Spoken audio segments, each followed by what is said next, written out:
Okay, so we are starting with the chapter ratios. ठीक है, ratios में direct practical questions पे आते हैं एंड उसमें जस्ट ये समझ लेते हैं क्या क्या तरह के रेशियोज होते हैं। सो सबसे पहले हम बात करेंगे short term solvency ratios, that is liquidity ratios. मैं सम्स के साथ ही आपको समझाती जाऊंगी कि कैसे इंपॉर्टेंट है, क्या अच्छा रेशियो है, everything with the sum. Liquidity ratios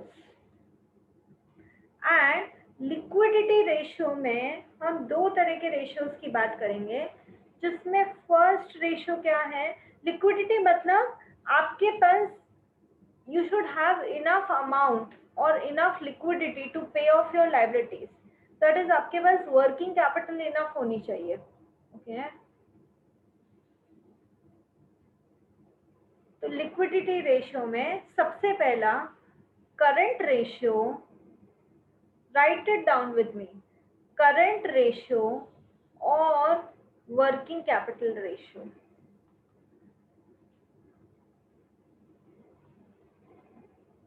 current ratio और वर्किंग कैपिटल रेशियो किसी भी नाम से वो आपसे एग्जाम में पूछ सकते हैं। इसका फॉर्मूला क्या है, करंट रेशियो और working capital ratio is equal to current assets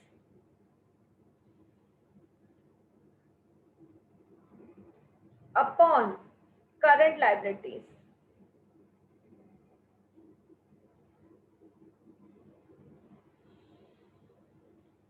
current assets upon current liabilities. ठीक है, अब चीज ये है कि करंट एसेट्स मतलब होता क्या है, the assets which can be converted into cash और cash equivalents within 12 months period. ठीक है, एक ऑपरेटिंग साइकिल के अंदर जो कैश या कैश इक्विवेलेंट में कन्वर्ट हो जाए, वो करंट एसेट्स है। यदि ये नहीं पता होगा कि करंट एसेट्स में क्या क्या आता है तो सम क्या करोगे। तो करंट एसेट्स में क्या क्या आ सकता है, current assets includes current investment, लिखो ये साथ में, current investments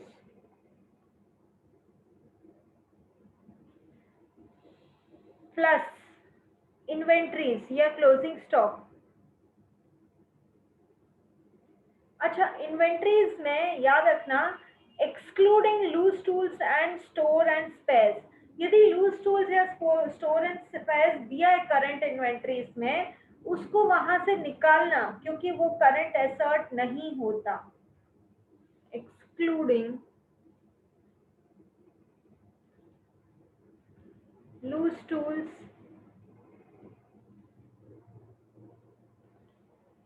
stores and spares. ठीक है, तो करंट एसेट्स में करंट इन्वेस्टमेंट्स है प्लस इन्वेंटरीज है जिसमें लूज टूल्स और स्टोर्स एंड स्पेयर्स को नहीं लेना है आपको। ट्रेड रिसीवेबल है प्लस ट्रेड रिसीवेबल।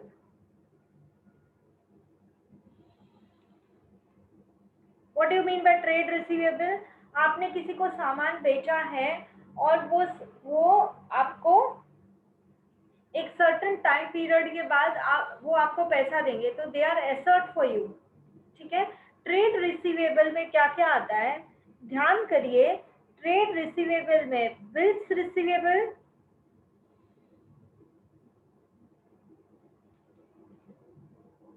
आता है plus debtors. Bills receivable plus debtors is trade receivable. लेकिन याद रखिए जो डेटर्स हैं, डेटर्स में debtors less provision for doubtful debts, मतलब प्रोविजन फॉर डाउटफुल डेट्स को नहीं लेना है यहाँ। यदि वो provision for doubtful debts included है तो उसको हटा देना वहां से। हम सम करते करते देखेंगे इसको। Then is plus cash and cash equivalence.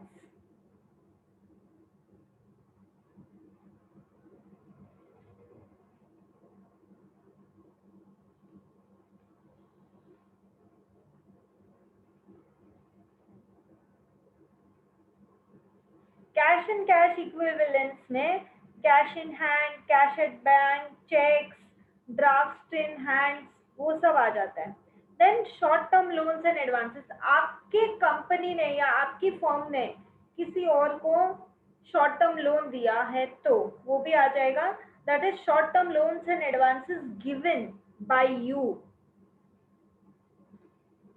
Short term loans and advances,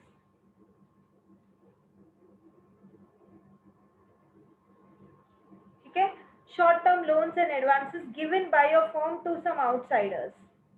Then other current assets plus other current assets.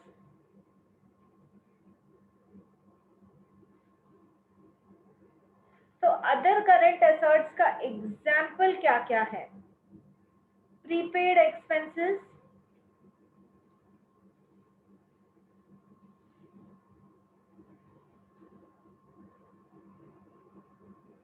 accrued income,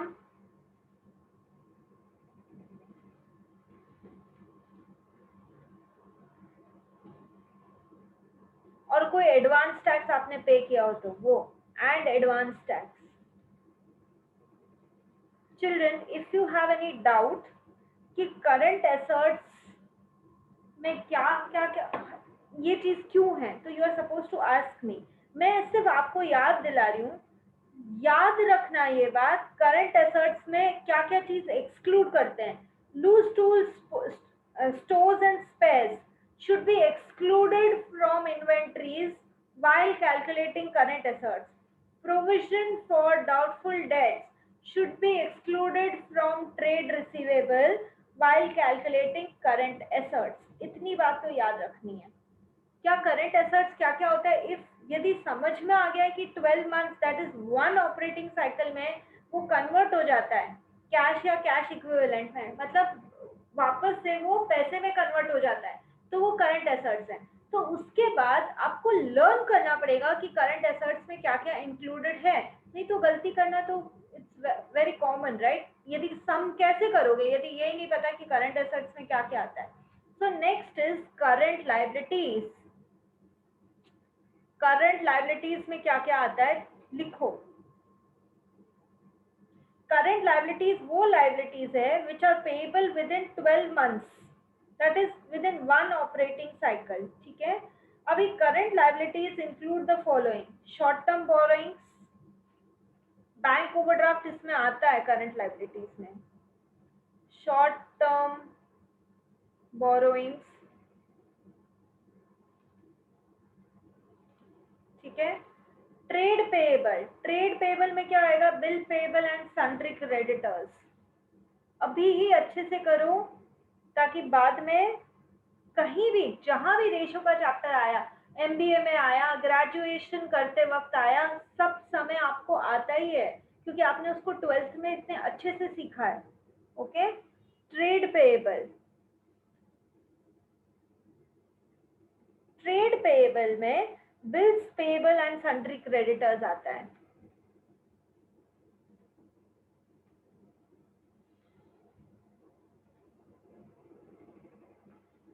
bills payable, sundry creditors.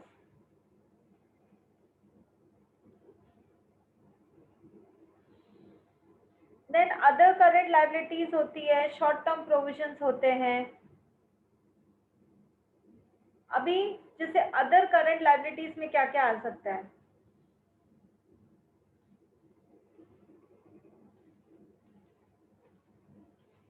तो अदर करंट लायबिलिटीज में क्या आएगा? Interest accrued on borrowings, income received in advance, कोई income पहले मिल गई तो वो क्या है? वो करंट लायबिलिटी है. Income received in advance,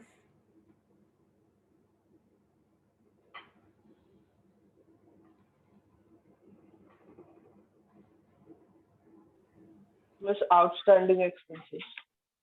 outstanding expenses, शाबाश, that is expenses due but not paid. Due हो गए, पे नहीं किए, लायबिलिटी बन गया ना.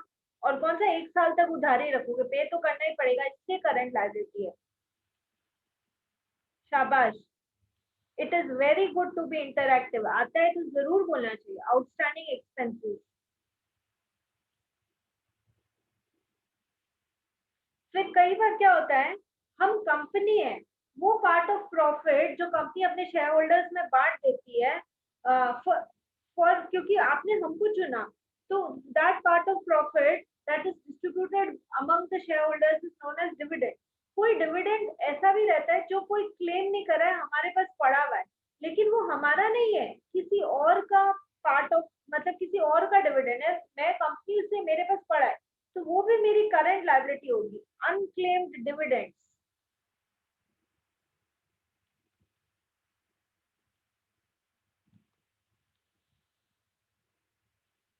unclaimed dividends is current liability. Then कोई कॉल्स इन एडवांस है, दैट इज अभी तक मैंने लोग 10 रुपए का एक शेयर है मान लो, और है ना मैंने बोला 5 रुपए अभी दे दो, 5 रुपए बाद में दे देना, किसी ने वो 10 रुपीज एक साथ ही दे दिए, तो भाई मैंने मांगे नहीं थे, तुमने पहले से दे दिए मुझे, तो calls in advance is also current liability, ये याद रखना पड़ेगा। यदि आप गलती करते हैं, कोई भी एक चीज को करंट एसेट या करंट लायबिलिटी की बजाय नॉन करंट बनाते हैं, आपका सम रॉन्ग होगा ही। So before doing any practical sum you should be very very good at your theory, calls in advance.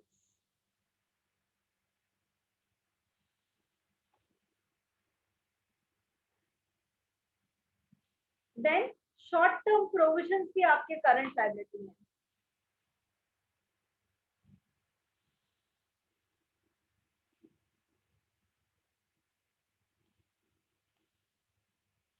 Short term provision, provision for tax, या कोई डिविडेंड आप प्रपोज कर चुके हैं तो पे करना पड़ेगा ना, dividend propose but still not paid, तो वो भी तो शॉर्ट टर्म प्रोविजन हो गया।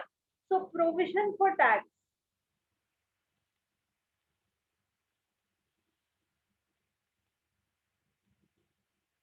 And propose dividend.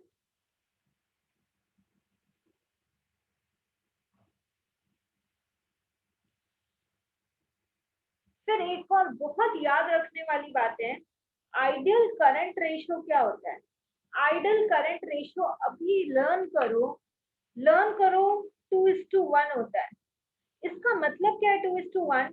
Current ratio is current assets upon current liability, तो इसका मतलब है current asset should be double of that of current liability. यदि करंट लायबिलिटी 1 करोड़ है तो करंट एसेट्स 2 करोड़ होनी चाहिए, इसका ये मतलब है। इसका सिग्निफिकेंस क्या होता है, हम क्या चाह रहे हैं, हम क्या सोच रहे हैं ये रेशियो कैलकुलेट करते वक्त, कि हमारे पास इतने एसेट्स होने चाहिए that firm is able to meet its short term liabilities in time।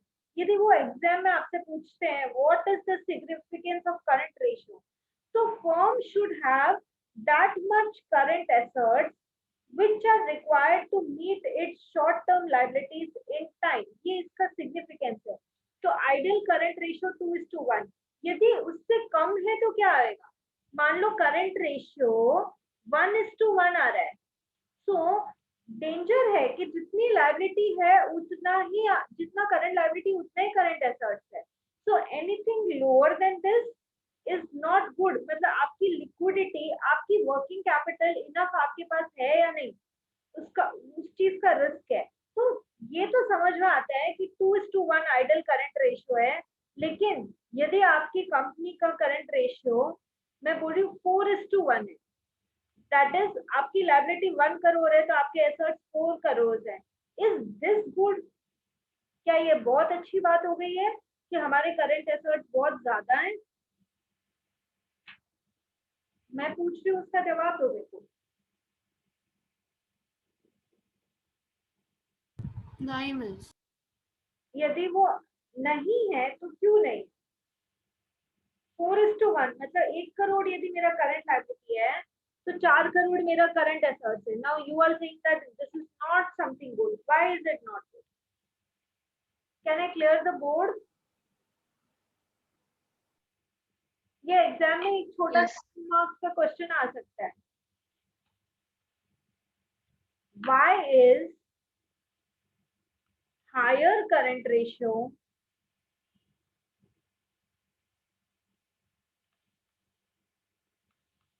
not good? Example, ideal current ratio पता है 2:1, लेकिन यहाँ पर 4:1 है, तो करंट एसेट ज्यादा है, कैश ज्यादा है आपके पास, तो फिर ये पूरा क्यों है? सो इसका आंसर लिखो प्लीज। एंड एक बार मैंने पढ़ा दिया है, नहीं समझ में आया बार बार आप पूछ सकते हैं, पूछो मेरे को। So why is it not good कि आपके पास you might have a lot of cash in bank balance lying idle, मतलब वो फालतू में पड़ा हुआ है। Cash and bank balance, cash and bank balance might be lying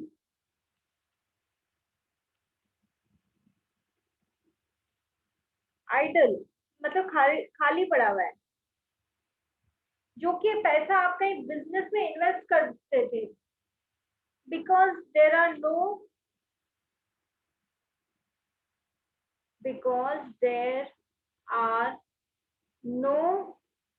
investment opportunities taken या available।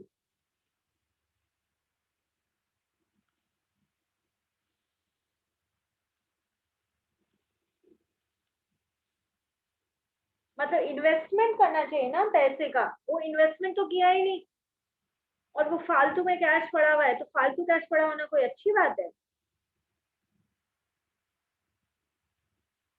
वो बिजनेस में रोटेशन में आना चाहिए ना, वो नहीं आया। फिर या फिर करंट रेशियो इसलिए भी हो सकता है high, large amount is locked up in trade receivable, क्योंकि आप अपने डेटर्स से टाइमली वापस पैसा कलेक्ट ही नहीं कर पा रहे, तो ये भी क्या अच्छी चीज हुई? यदि हमने 3 महीने का क्रेडिट दिया था और डेटर 5 महीने तक पैसा नहीं दे रहा है, तो आपका करंट रेशियो तो बहुत अच्छा लगेगा कि डेटर्स इतने सारे हो गए, लेकिन फिर बैड डेट्स भी तो उतना ही होने का चांस रहता है। So large amount is locked up in trade receivable, ये भी कोई अच्छी बात नहीं है। मिस मुझे एक डाउट है। हाँ जी बोलिए। मिस जो फर्स्ट पॉइंट है हमने लिखा है कि there are no investment opportunities available, तो अगर हमने इन्वेस्टमेंट की तो फिर एसेट ही बढ़ेगा ना, क्योंकि इन्वेस्टमेंट तो एसेट ही होता है, तो फिर उसमें लायबिलिटी कैसे अफेक्ट हो रहा है? मेरी बात सुनो, इन्वेस्टमेंट करोगे, सी मान लो है ना, आपने कोई शेयर्स में इन्वेस्ट किया या कोई भी आपने फिक्स डिपॉजिट में इन्वेस्टमेंट किया, कहीं भी आपने इन्वेस्ट किया, तो उससे आपको इंटरेस्ट मिलेगा या कोई इस तरह का अर्निंग होगा, लेकिन सिर्फ बैंक में कैश आइडल पड़ा है, उससे कौन सा अर्निंग होगा? जब सिर्फ पैसा पैसा पैसे को कमाता है, दैट इज पैसे को भी काम पे लगाना पड़ता है। यदि बहुत सारा पैसा है, मान लो कोई फैक्ट्री डाली है, मशीन डाली है, वो प्रोडक्शन हो रहा है, उससे आप प्रॉफिट कमा रहे हो, या फिर आप कोई स्टॉक मार्केट में इन्वेस्ट कर रहे हो, उससे आपको डिविडेंड के रूप में और उनकी वैल्यू अप्रिशिएट हो रही है शेयर्स की, उसके रूप में आपको रिटर्न मिल रहा है, या फिर फिक्स डिपॉजिट पे आपको इंटरेस्ट मिल रहा है। बहुत सारा खाली पैसा सिर्फ बैंक में पड़ रहा है, उससे आपको क्या मिल रहा है? इंटरेस्ट की भी इनकम आपकी लॉस हो रही है। So idle cash is like there, that is why we say that there is a difference between wealth and capital। जो capital क्या होता है? That money which is used for further production process, वो capital है। Wealth अलमारी में पड़ी है, अलमारी या बैंक के लॉकर में पड़ी है, गोल्ड वगैरह आपके उसकी शोभा बढ़ा रही है, लेकिन क्या वो अप्रिशिएट होती जा रही है? मतलब वो और एक एक नेकलेस है गोल्ड का, वो एक और दूसरा नेकलेस कमा के ला रहा है, वो तो नहीं हो रहा है। तो जो कैश है वो भी आइडल नहीं रहना चाहिए, उसको आप बिजनेस साइकिल में टर्न करो, उसके बाद ही तो वो और कैश कमा के देगा ना। सिर्फ आज मेरे पास अलमारी में 1 लाख कैश पड़ा है, तो 5 साल बाद वो 1 लाख कैश ही रहेगा, और उल्टा इन्फ्लेशन के कारण उसकी वैल्यू कम हो चुकी होगी, जबकि वही पैसा मैंने कहीं इन्वेस्ट किया, तो देयर आर चांसेस मैं इन्वेस्ट करी तो वो पैसा बढ़ेगा। तो हमको ये चाहिए कि पैसा पैसे को खींचे, वो उसको बढ़ाए उसकी वैल्यू को, ना कि वो पड़े पड़े इन्फ्लेशन के कारण उसकी वैल्यू कम हो जाए। तो idle cash which is lying is also of no use. ठीक है, नहीं, नेक्स्ट पॉइंट है large amount is locked in trade receivable, वो भी अच्छी बात नहीं है। ये फर्स्ट पॉइंट समझ में आया ना? हाँ miss. Large amount is locked in trade receivable, तो वो मतलब है ना, वो दिखा रहा है कि आप इनसफिशिएंट कलेक्शन पॉलिसी है आपकी, इनएफिशिएंट कलेक्शन पॉलिसी है आपकी, दैट इज आप अपने डेटर्स से टाइमली पैसा कलेक्ट नहीं कर पा रहे हो। एंड यदि करंट रेशियो हाई है तो इसका एक रीजन ये भी हो सकता है, your money is blocked in inventory, your inventory is piling up because of poor sales, that is also one reason, inventory piled up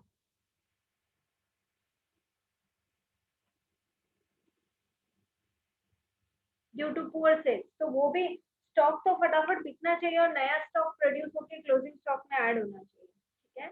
तो करंट रेशियो, मैंने पहली बात जो ध्यान रखना, लिक्विडिटी रेशियो, उसमें करंट रेशियो मैंने सिखाया है, उसका दूसरा नाम वर्किंग कैपिटल रेशियो होता है, ये भी ध्यान रखना। इसका आइडल रेशियो 2:1 होता है, ये भी ध्यान रखना। और उसी में हम एक बात करेंगे कि करंट रेशियो तो हमने सीखा लिक्विडिटी रेशियो में, सेकेंड हम क्विक रेशियो का भी फॉर्मूला सीखेंगे और उसके बाद हम सम्स करेंगे। तो सेकेंड इज क्विक रेशियो,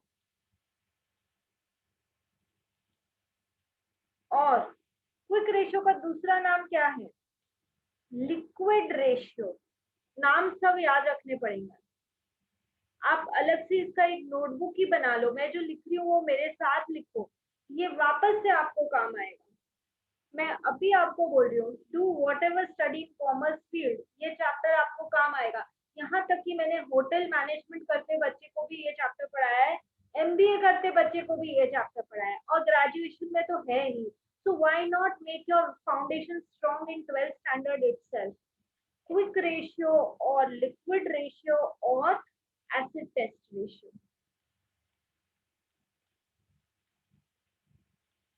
तीनों नाम याद होने चाहिए।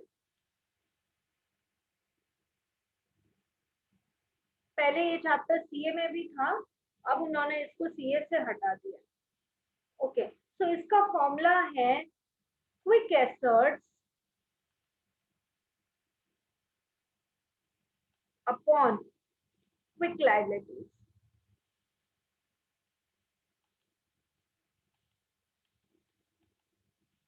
Quick ratio, liquid ratio, acid test ratio is equal to quick assets upon quick liabilities. अभी क्विक एसेट क्या होता है, अभी तो करंट एसेट सीखा था और करंट लायबिलिटी सीखा था, अभी ये क्विक एसेट्स और क्विक लायबिलिटी, ये क्या नया बात है। तो क्विक एसेट्स का मतलब क्या होता है, देखो, करंट एसेट्स माइनस इन्वेंट्री यानी कि स्टॉक माइनस प्रीपेड एक्सपेंसेस।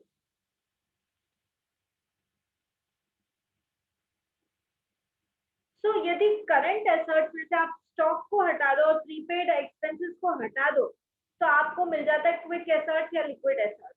अब क्विक लायबिलिटीज क्या है,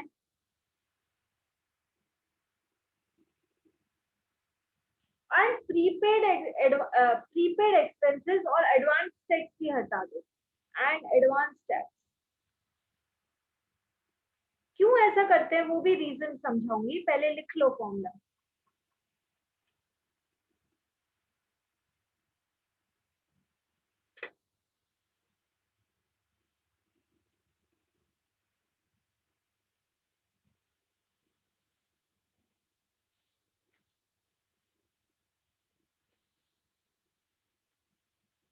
देखो, यदि मैं बोलती हूँ क्विक लायबिलिटीज, मैं आपको दोनों चीज बताऊंगी। कई बार क्या होता है, क्विक लायबिलिटीज इसका मतलब जो भी करंट लायबिलिटीज है उसमें से बैंक ओवरड्राफ्ट को लेस कर देते हैं, तो हम उसको क्विक लायबिलिटीज बोलते हैं। लेकिन check your own text book, तुम्हारी टेक्स्ट बुक, कई टेक्स्ट बुक में लिखा होगा quick ratio is equal to quick assets upon quick liabilities.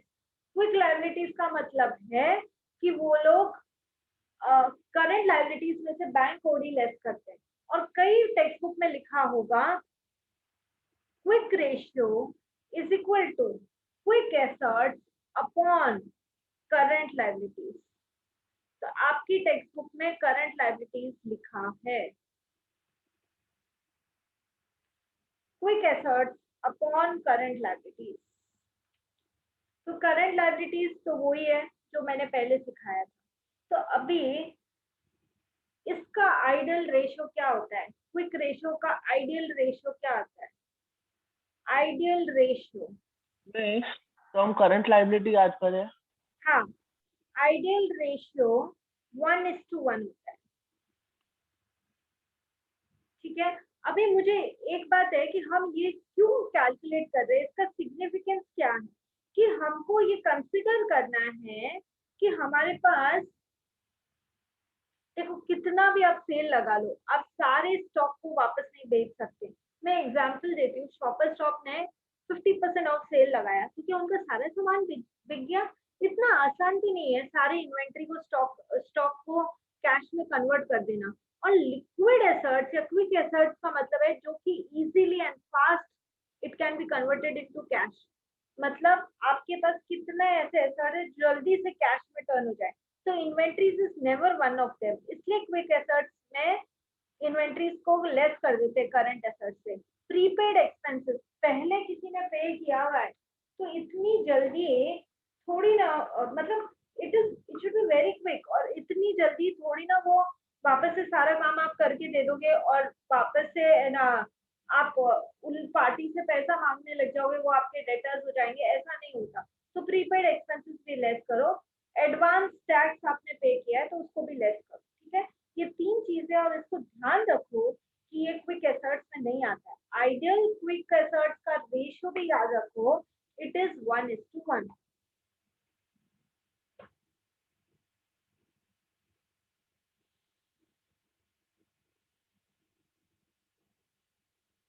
So, objective of calculating quick ratio is to measure the ability of the firm to meet its current liabilities immediately or within a month. ठीक है। तो अब मैं आपको एक question देती हूँ, मैं सिर्फ आपके कुछ फिगर्स लिखूंगी और मैं उन फिगर्स से आपको बोलूंगी कि इसका क्विक रेशियो भी कैलकुलेट करिए, करंट रेशियो भी कैलकुलेट करिए। देखते हैं आप क्या।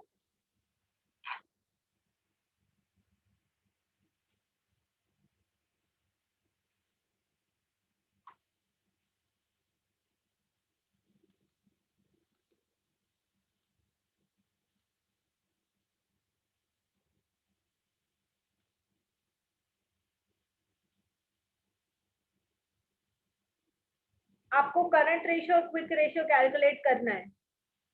फॉर्मूला लिखो।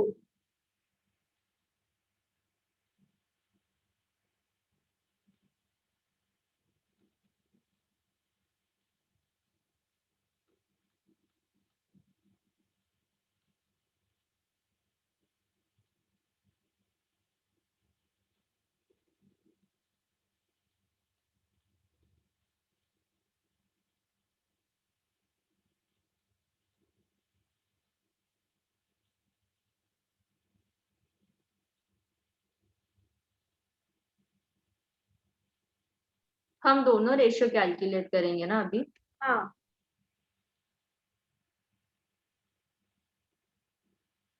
हम एकदम शांति से आराम से जा रहे हैं, हमको कोई जल्दी नहीं है, लेकिन हम समझेंगे कि क्या चीज किसमें आता है और उस हिसाब से कैलकुलेट करेंगे।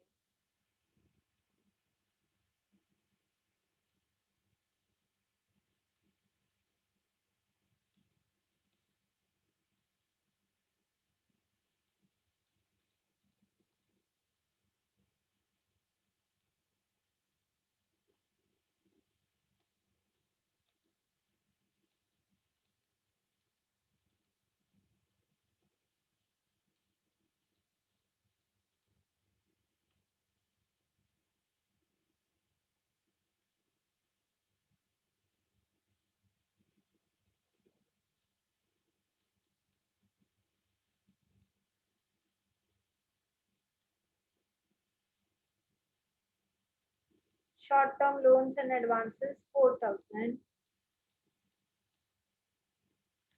Fixed assets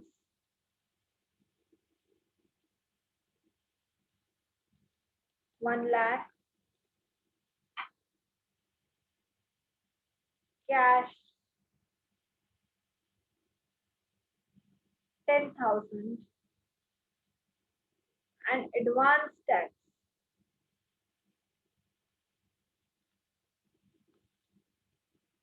8। अब आप कैलकुलेट करो। सबसे पहले चलो कैलकुलेट करते हैं current ratio. Current ratio is equal to current assets upon current liabilities, बराबर है। अब करंट एसेट्स में क्या क्या आएगा, चलो आप लोग ही बताओ। करंट एसेट्स में इन्वेंट्रीज आएगा क्या करंट एसेट्स में? यस। इन्वेंट्रीज या स्टॉक्स आएगा करंट एसेट्स में। करंट इन्वेस्टमेंट 40,000, करंट इन्वेस्टमेंट 40,000 आएगा क्या एसेट्स में? बोलो। यस। इन्वेस्टमेंट भी आएगा, क्यों? बाकी लोग को क्या हुआ है, सबको बोलना चाहिए ना। ट्रेड रिसीवेबल 2,000 आएगा करंट एसेट्स में। Yes, miss. Yes yes. Okay. Bank overdraft 20,000 कहाँ आएगा ये? Current liabilities. क्योंकि bank overdraft is liability, bank से पैसा लिया है तो पैसा लेके कहीं भागना नहीं है विदेश, नीरव मोदी जैसे। अपने को वापस चुकाना है तो वो अपनी लायबिलिटी है 20,000। ट्रेड पेएबल 2,500, तो ये कहाँ आएगा? Trade payable 2,500 current liabilities. Current liabilities, payable है ना, देना है। प्रीपेड एक्सपेंसेस 2,000 ये कहाँ आएगा? Current asset. करंट एसेट, शाबाश। तो 2,000 डालते जाओ। Short term provision 3,000, short term provision, current liability. तो short term any reserve any provision is a liability, और क्योंकि शॉर्ट टर्म है इसलिए करंट लायबिलिटी हो गया। अदर करंट लायबिलिटीज 5,000, तो ये तो इन्होंने मुंह से ही बोल दिया कि ये करंट लायबिलिटीज है, तो other current liabilities 5,000। Short term loans and advances 4,000, ये कहाँ आएगा? Short term loans and advances, current assets. तो इसमें ऐड करो 4,000। उसके बाद फिक्स एसेट्स, ये कहाँ आएगा? फिक्स एसेट्स इधर भी नहीं आएगा। किधर भी नहीं आएगा, मुंह से बोला है फिक्स एसेट्स, फिर करंट में कहाँ घुस रहे हो? आएगा ही। Cash, cash and cash equivalent कहाँ आता है? Current assets. Current asset. तो ऐड करो। इसीलिए मैं बोली यदि फॉर्मूला लर्न ही है तो हम क्या करने हैं, कुछ नहीं कर पाओगे तुम। पहले फॉर्मूला लर्न करना। एडवांस टैक्स 8,000, एडवांस टैक्स 8,000 कहाँ आएगा? Current assets. ठीक है, फटाफट कैलकुलेट करो, ये तो इजी था। करंट एसेट्स का टोटल, करंट लायबिलिटीज का टोटल, जल्दी से। जितने मैं पार्ट बी का तैयारी करती हूँ, quick ratio is equal to quick assets upon current liability. तो चलो करंट एसेट्स का टोटल जल्दी बोलो बच्चों।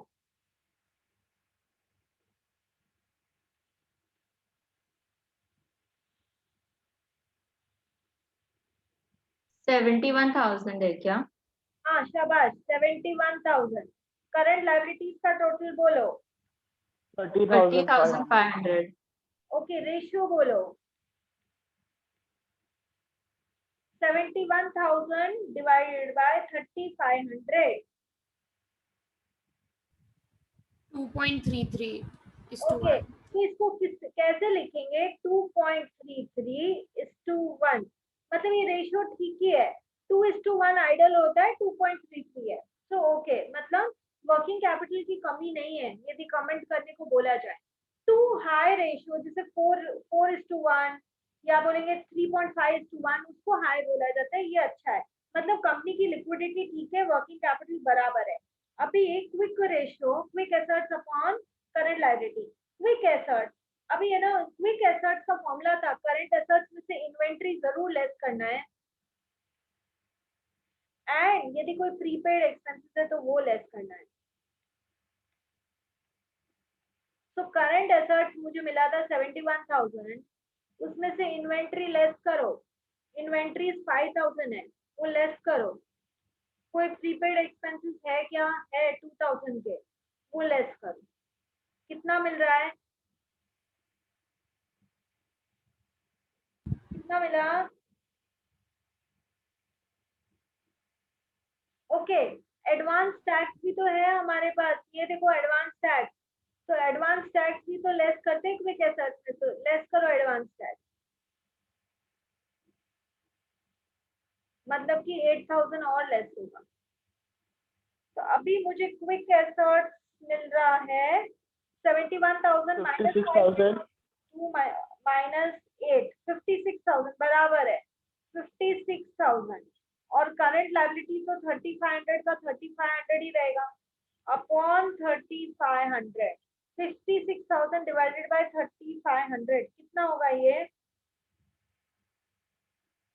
it comes up to 1.84:1 हमेशा करंट रेशियो और लिक्विड रेशियो इस टू में आएंगे कभी भी परसेंटेज में नहीं आएंगे ये चीज आपको याद रखनी पड़ेगी कि यदि आपने इनटू 100 करके परसेंटेज में दे दिया you are showing the examiner not practised enough उनको भी पता ही नहीं है कि ये रेशियो इस टू में आते हैं हमेशा ये चीज ध्यान रखना जो लिक्विडिटी रेशियो होते हैं वो हमेशा इस टू में ही आते हैं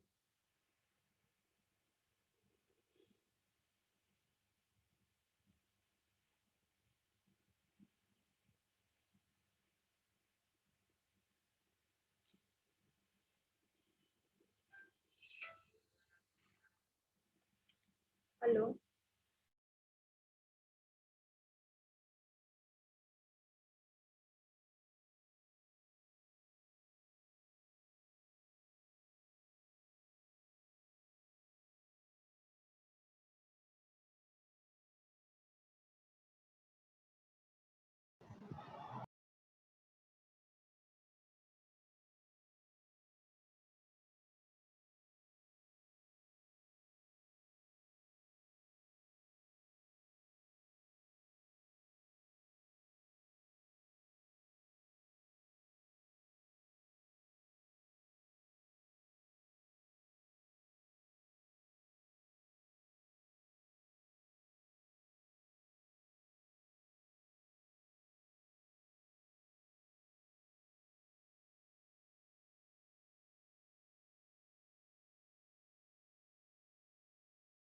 मैं एक चीज आप लोग को पूछूं ये समझ में आया ना एवरीवन कोई बच्चा ऐसा है जिसको कुछ पूछना है प्लीज पूछो children you can ask me नहीं तो अब मैं आपको एग्जाम का एक क्वेश्चन जस्ट इसके बाद कराऊंगी जिसमें वो आपको करंट रेशियो कैलकुलेट करके दे देते हैं करंट एसेट्स भी दे देते हैं करंट लायबिलिटी फाइंड आउट करना है this is also one way they ask